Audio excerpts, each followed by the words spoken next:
Good evening, all. This is Byomkesh Meher. I welcome all of you in this Unacademy studio. Beginner to Master. ये आप लोगों के लिए एक नया चैनल है जिसमें हम लोग पूरा बेसिक से लेकर पूरा मास्टर तक हम लोग डिस्कस करेंगे. And in my previous videos in Delhi sultans मध्यकालीन भारत का I have already discussed about the slave dynasty, Khilji dynasty and Tughlaq dynasty. आज मैं डिस्कस करूंगा सैयद डायनेस्टी के बारे में जिनका टाइम पीरियड है 1414 से लेकर 1451. दे रूल फॉर 37 ईयर. जितने भी दिल्ली के सुल्तान्स हैं या दिल्ली सुल्तानत, उसमें से स्लेव, खिलजी, तुगलक और Sayyid, they are from the Turkey. और जो सबसे लास्ट वंश था, लोधी वंश, वो थे अफगानिस्तान से थे. और 5 वंश में से सबसे लंबा टाइम तक लॉन्गेस्ट रूलिंग डायनेस्टी वो है तुगलक. दे रूल फॉर 94 ईयर्स. एंड सबसे कम टाइम तक जो रूल किए थे वो है Khiljis. They rule for 30 years. In my previous video I discuss कि स्लेव डायनेस्टी में 4 रूलर जो है मेन है. वो है कुतुबुद्दीन ऐबक, वो the founder of slave dynasty. He was the slave of Mohammad Ghori, जो 1206 में after death of Mohammad Ghori एक स्लेव जो है पहली बार सुल्तान हो रहा था, इसलिए उनके नाम पे उसको स्लेव डायनेस्टी कहा जाता है, क्योंकि एक गुलाम पहली बार जो है शासक बन रहा था, इसलिए उसको गुलाम वंश कहा जाता है. उसके बाद जो मेन है कुतुबुद्दीन ऐबक के बाद उनका गुलाम इल्तुतमिश, शामशुद्दीन इल्तुतमिश. वो भी इल्तुतमिश, कुतुबुद्दीन ऐबक का गुलाम जो था इल्तुतमिश था. एंड जो स्लेव, एक ट्रेंड चला था कि स्लेव जो है सुल्तान हो रहा था, इसलिए उसको गुलाम वंश कहा जाता है, स्लेव डायनेस्टी कहा जाता है. उसके बाद शामसुद्दीन इल्तुतमिश का बेटी रजिया सुल्तान, हालांकि उनका बेटा भी था रुकुनुद्दीन, वो इतने इंपोर्टेंट नहीं है.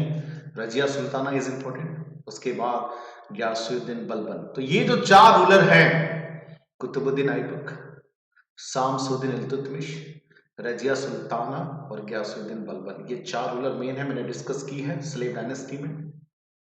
उसके बाद जो है खिलजी में मैंने डिस्कस की. एक ही रूल, खिलजी वंश जो है केवल 30 इयर्स तक रूल किए थे. उसमें से एक रूलर जो आप सब लोगों को शायद पता हो, वो है अलाउद्दीन खिलजी. हालांकि मूवी पद्मावत जो है उसको फेमस कर दिया अलाउद्दीन खिलजी, जो कि अकेले 30 साल में से 20 साल वो रूल किए थे. उसके बाद तुगलक में 2 रूलर मेन है. एक है मोहम्मद बिन तुगलक, जिसको पागल, जिसको सनकी, जिसको मेंटल. एक बार सवाल आया था कि पढ़ा लिखा मूर्ख किसको कहा जाता है, तो आंसर होगा मोहम्मद बिन तुगलक.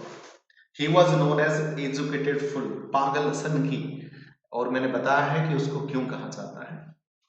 उसके बाद तुगलक के उनका चचेरा भाई जो है Firoz Shah Tughlaq, he was a great builders.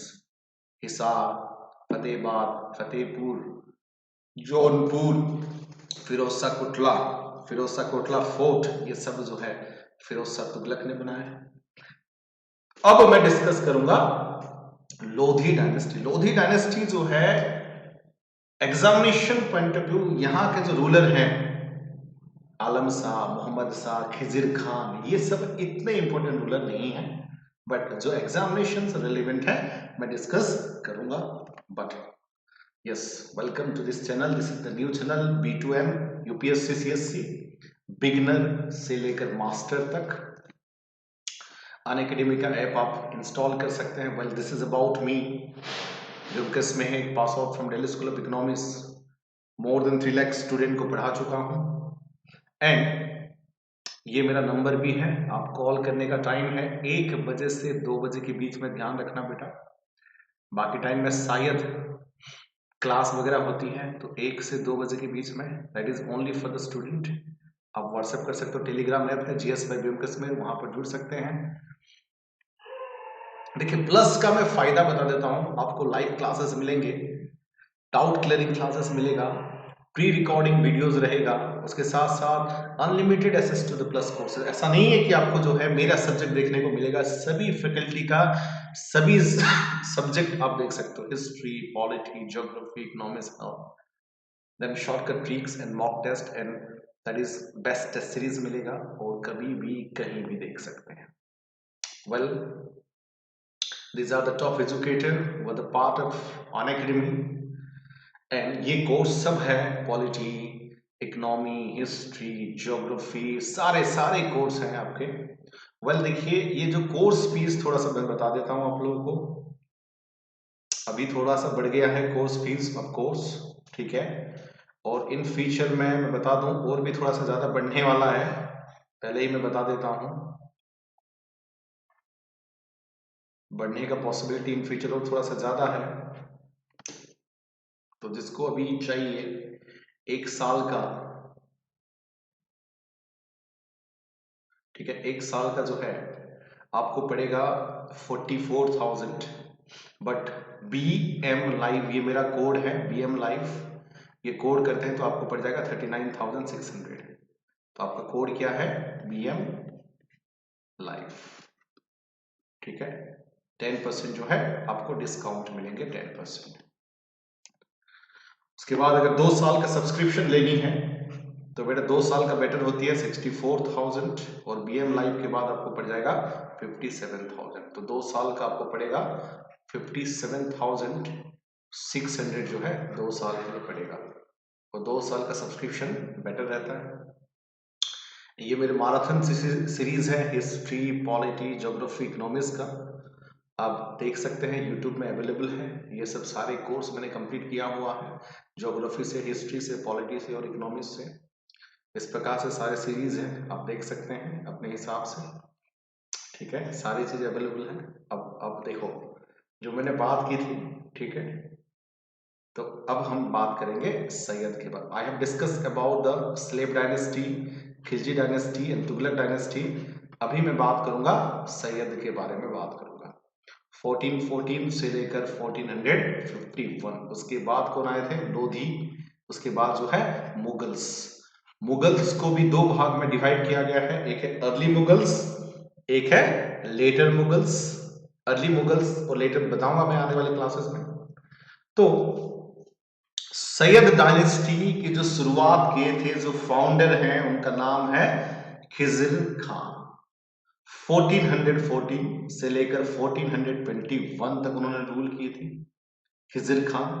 That is from 1414 से लेकर 1421, 28 मई 1414 से लेकर 20 मई 1421 तक।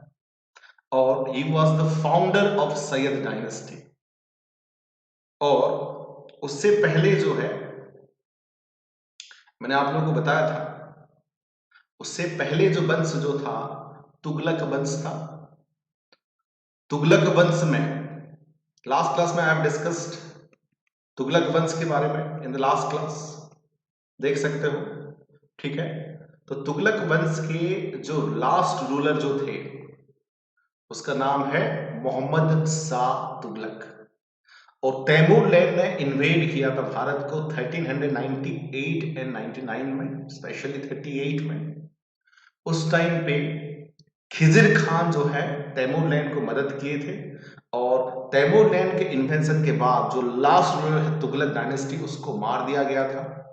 उसके बाद तैमूर लैंड जो है, खिज़र खान जो थे, ही was the ruler of Punjab. फिर जाते जाते तैमूर लैंड का फिर डेथ हो गया था on the way to China in the year 1404।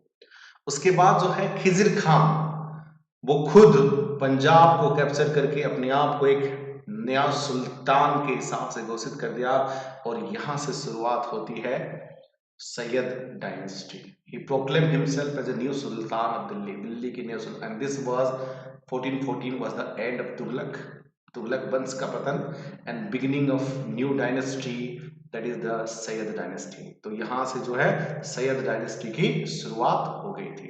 तो ध्यान रखना, मोहम्मद तो तैमूर लैंड के बाद सैयद डायनेस्टी की शुरुआत जो है हो गई थी खिजिर खान के द्वारा।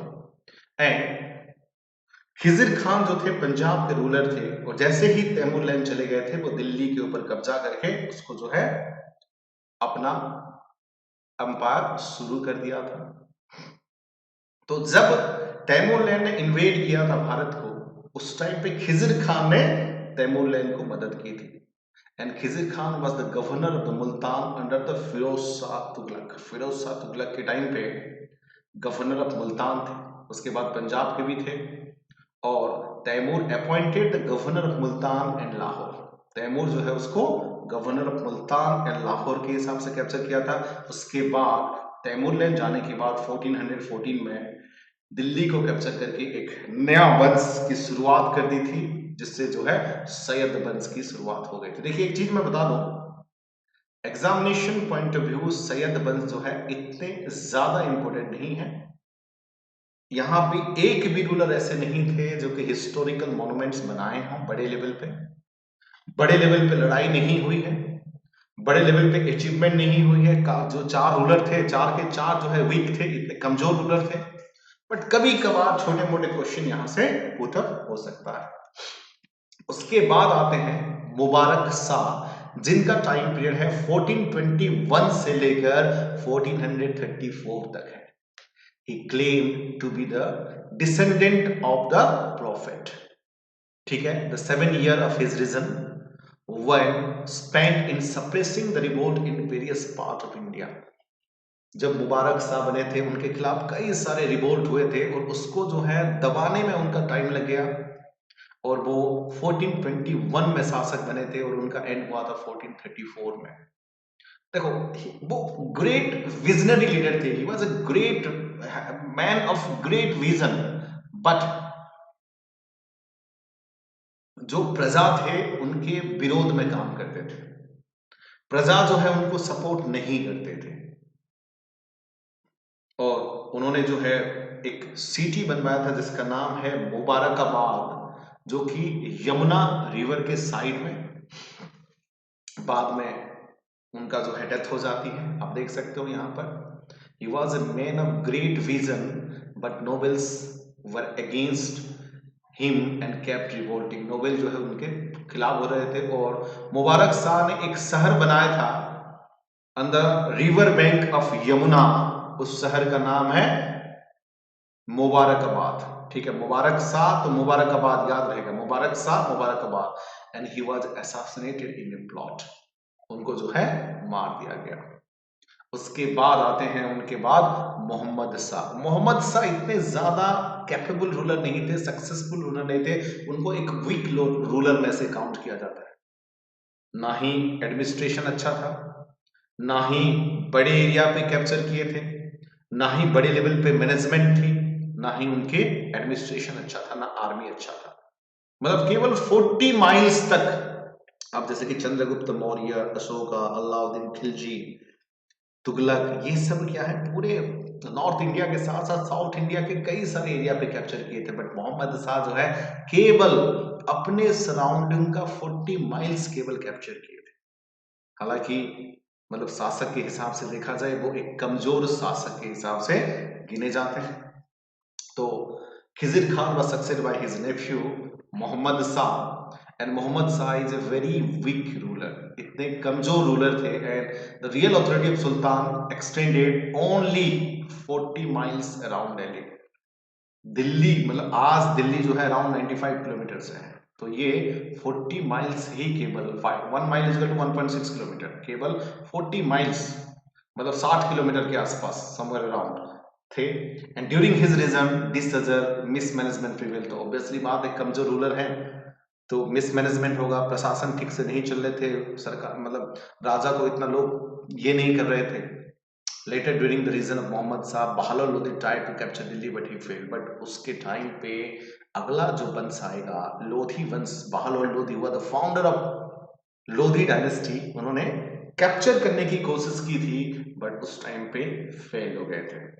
उसके बाद जो अगला रूलर आएगा उसका नाम है आलम शाह, 1445 से लेकर 1450 पर। ये आलम शाह भी कमजोर रूलर है, ये तो और भी कमजोर रूलर है। और जब उनको पता चला कि बहलोल लोधी जो है दिल्ली के शासन को लूटने के चक्कर में है, आक्रमण करने के चक्कर में है, वो खुद से दिल्ली छोड़कर बडौन चले गए और कहा जाता है कि उनका डेथ जो हुई थी बडौन में ही हुई थी। मतलब अगर उसके बाद जो है सैयद डायनेस्टी का दिल्ली में खत्म हो गया था और लोधी डायनेस्टी की शुरुआत हो गई थी। तो अगर पूछा जाए कौन सा वंश है जो बिना लड़ाई किए जो है सिंहासन मिल गया था, वो है लोधी वंश।